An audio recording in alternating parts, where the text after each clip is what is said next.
Hi, I'm Jesse with Canine Perspective, and I'm back with another tutorial for my clients. This one is reviewing, again, Prong collar.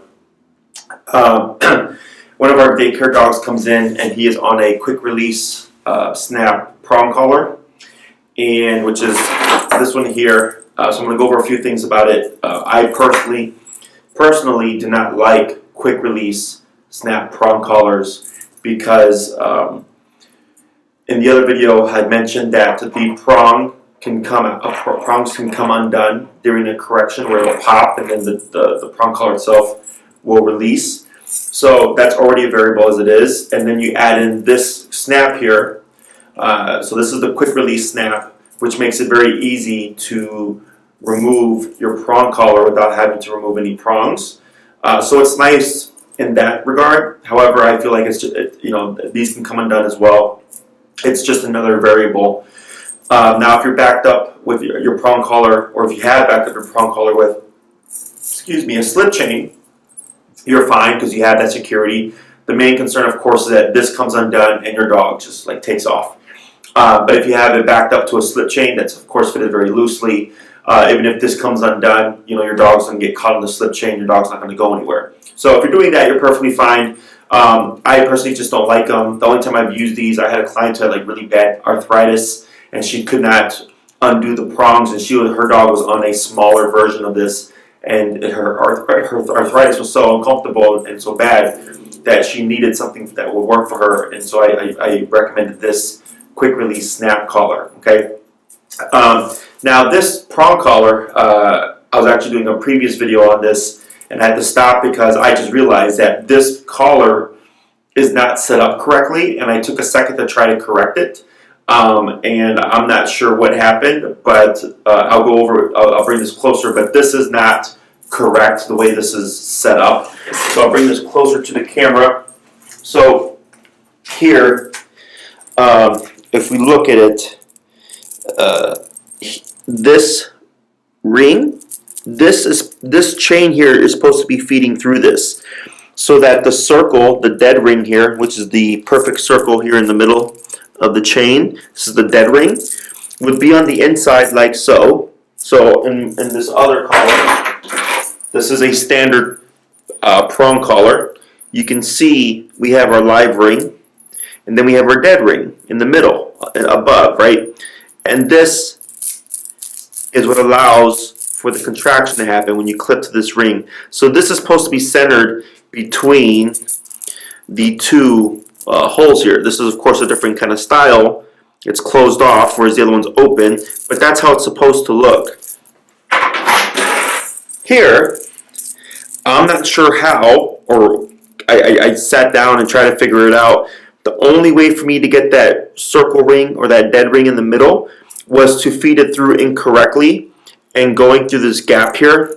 The next best thing I could do was just to take it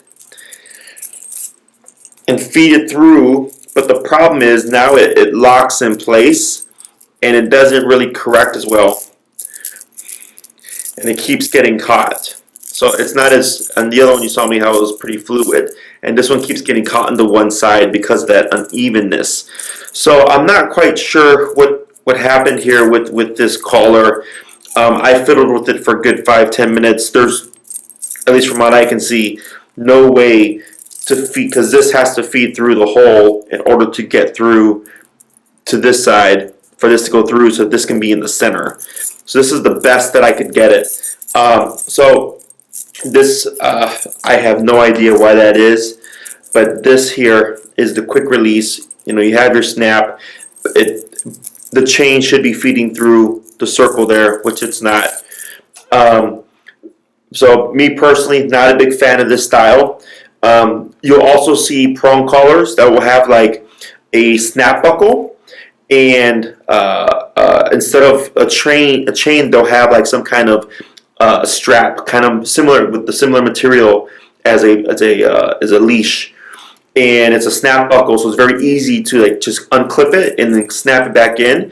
The only problem, and I'll post a picture in this video as well of what they look like. The issue I have with those is correcting with these kind of collars is terrible, especially the snap buckle with the fabric attachments, and you'll see it instead of the chain, it's fabric. And you have the ability to do this kind of contraction, but it's terrible. All my clients that have them end up switching them out once I show them what prong collar should look like and how it should operate. It should be very smooth. So that's why I'm very simple. This is just a standard prong collar. You got your prongs, you got your chain, you got your live ring. Okay, you have your plate, and you open it from the plate in. I'm not a big fan of anything else that really goes that's out of this style of prong collar. If anything, if you're having issues with the prongs, yes, you can use a quick release. This is the next best thing. Just be prepared, or of course have the secondary slip chain and paired to this, even with your regular standard prong collar, paired with this to give you that security in case this should come undone. But by any means, don't buy the snap buckle fabric material type prong collars, or you might see a prong collar that has they're covered with a collar on the outside so that people don't know that you have a prong on your dog. They're terrible. There's no functionality. Correcting with them is really bad. Any kind of control or management with the prong collar, with that style of prong collars, is not good. If you see prong collars that have the plastic rubber tips on them, those are not good either. We want the feeling of the prongs. These are rounded. These are not sharp. So when you do purchase your prong, this is why I recommend Herm-Springer, because if you get a Herm-Springer brand collar, you're not going to have any issues. But if you pick up a cheap superstore, pet superstore brand or anything like that, and you look at the prongs, you can see and feel that they're just cut. They're flat cut. They're not rounded. And if you feel the prongs, you'll feel that some of them have sharp metal kind of from where it's just cut off, sticking out. Those you don't want to use. Those could potentially cut your dog or things like that. The rubber tip ones, they have no correctional value. So if your dog is being reactive and you try to correct them and you have the rubber covers on them and everything like that, your dog's not gonna feel anything. Okay. All this does is, of course, mimic a dog bite. Dogs bite each other. This is not going to kill them. It's not going to, puncture their skin or anything like that, unless you're misusing this. This is not meant to tie your dog up. This is meant for walking your dog. This is meant for training your dog, and any time that you'll need control of your dog. Okay, so just a standard prong collar. Not a big fan of the quick release prong, but this is a quick little video and tutorial on these style collars, how they function, and why I like them and not, and then the standard prong collar.